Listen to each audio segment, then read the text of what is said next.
এটার ভিতরে, হ্যাঁ, সিগারেট মশলাটা এটার ভিতরে রাখি আমি, কেউ যাতে না দেখে, কারণ আশেপাশে ভাই বেড়াদার আছে, হ্যাঁ, জানিয়ে নিলে ঝামেলা, কারণ পরে আমার মিট বক্সের মতো বানাই লিব।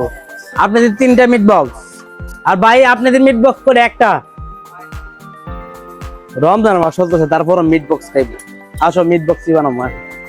আমি তো ভাবছি যে রমজান মাসে মিট বক্স খাইবো না কেউ, আর না, রমজান মাসে আল্লাহর মধ্যে মিট বক্স এর কাস্টমার ভালোই আছে, টোটাল 4টা না, তো একটা মিট বক্সে আমরা 5টা চিকেন বল দিই, 5টা চিকেন বল দিয়া একটা মিট বক্স করি, তার জন্য 4টা মিট বক্স করতেছি, নিয়ে নিলাম 20টা।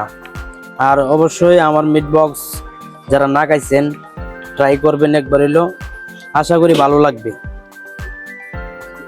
দিয়ে দিলাম ভাজাভাজি, এই যে আলু 4 টুকরা করে রাখি, এই যে স্কোয়ার কাটা।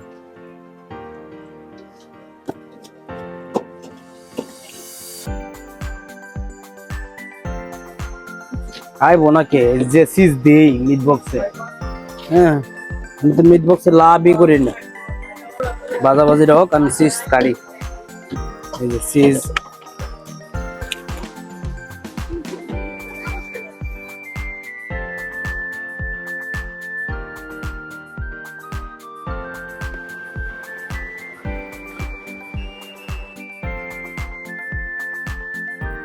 এই যে ফ্রাই করা চিকেন,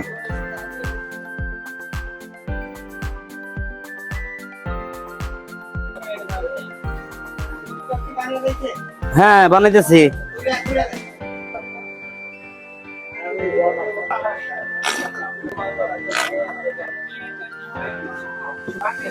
এটার ভিতরে, হ্যাঁ, সিগারেট মশলাটা এটার ভিতরে রাখি আমি, কেউ যাতে না দেখে, কারণ আশেপাশে ভাই বেড়াদার আছে, হ্যাঁ, জানিয়ে নিলে ঝামেলা, কারণ পরে আমার মিট বক্সের মতো বানাই লিব। দেখছেন মাখানোটা, দেখছেন মেনিসার যখন ইয়াটা দিয়ে সিক্রেট মশলাটা দিয়ে মা খায় তখন এটা এরকম হয়।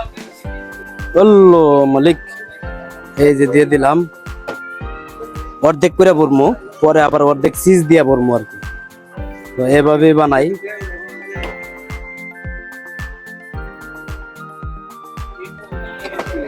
এই যে দেখছেন চিজ কারেক্ট দিয়ে দিন, চিজের লাগি তো মানছে খা ওটা।